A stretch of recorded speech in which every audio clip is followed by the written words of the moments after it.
My name is Eric Armstrong, and I am running for one of the Port Washington seats in the Port Washington Saukville School District. I am a lifelong Port Washington resident and plan to be forever. I have four children throughout the district. My youngest is in 4K, and my oldest is a freshman. I didn't have the greatest experience with my time at Port Washington Saukville School District.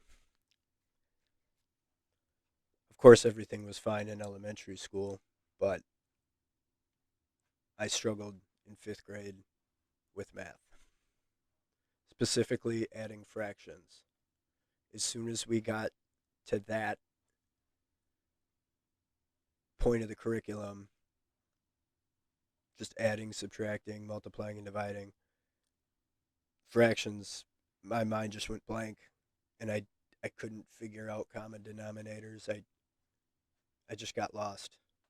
And every time I asked for help, the teacher would just say, follow along with what I'm doing and scribble on the board. That's not how I learn. I have to know why things why things follow the order that they do. And I couldn't complete the homework, so every day she sent me to the office. And every day my friends or bullies, teachers, students' parents would step into the office and walk right by me. And sometimes I'd hear them call me a bad kid. And after you hear that so many times, and you realize that nobody wants to help the bad kid, you just kind of become it.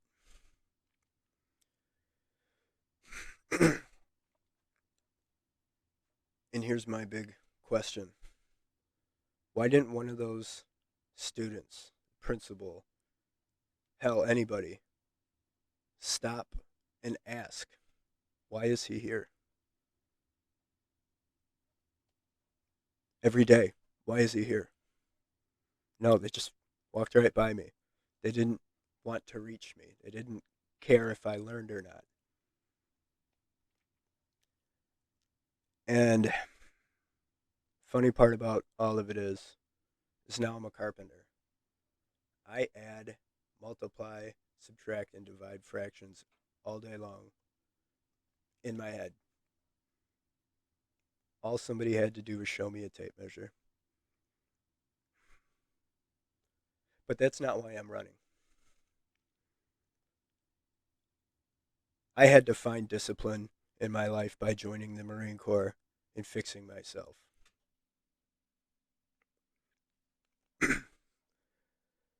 The reason why I'm running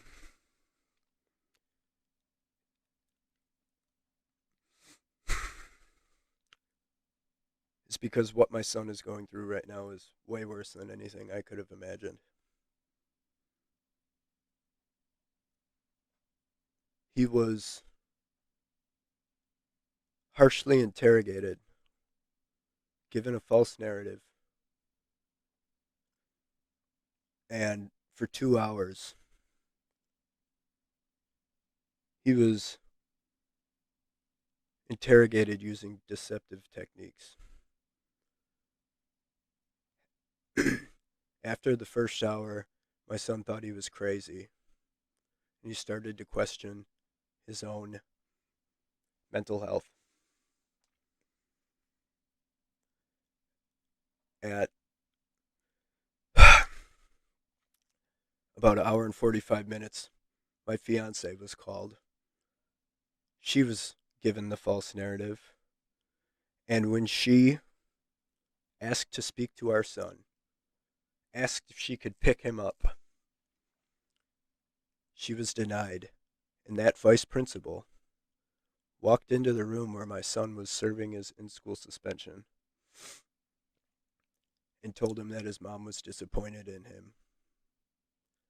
And he should tell the truth, saying that those were the words quoted from his mother, which was 100% false.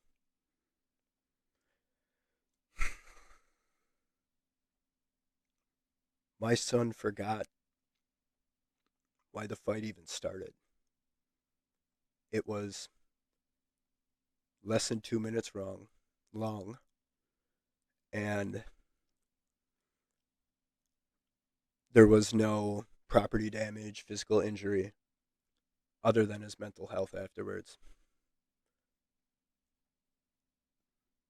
They use the same technique that they use on murders and rapists, but they modify it slightly. And in my opinion, they make it worse. They rely on the emotional distress that the child is in and the anxiety that he gets when they get when they step through the room, through the threshold of the room.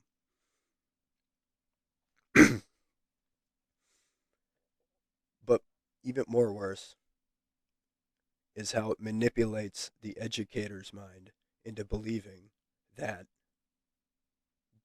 this causes no damage, that they can rebuild trust in a student after they've done this technique on them. It's deplorable.